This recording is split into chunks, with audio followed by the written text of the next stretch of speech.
સ્થાનિક સ્વરાજ્યની ચૂંટણી પહેલા સરકારી વિભાગોમાં બદલીનો દોર 365 આરએફઓની બદલી 118 કર્મચારીઓની ટીડીઓ તરીકે બઢતી સાથે બદલી।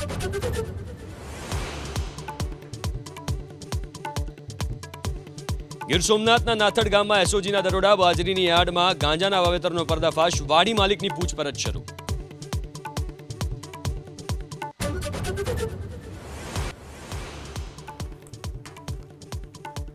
ભાવનગરના વર્તેજ ગામે બે સમુદાય વચ્ચે બબાલ મામલો ઉગ્ર બનતા પોલીસે ગામમાં એકતા અને ભાઈચારો જાળવવા કરી અપીલ।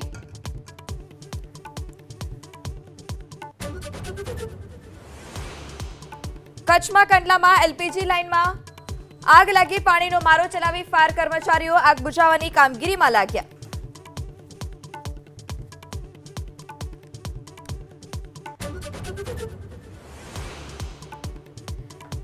રાજકોટમાં કોર્ટને ફરી બોમ્બથી ઉડાવી દેવાની ધમકી ભર્યો ઈમેલ મળ્યો। બોમ્બ સ્કોડ, ડોગ સ્કોડ સાથે રાખી એસઓજી, ક્રાઇમ બ્રાન્ચ અને સ્થાનિક પોલીસે તપાસ શરૂ કરી।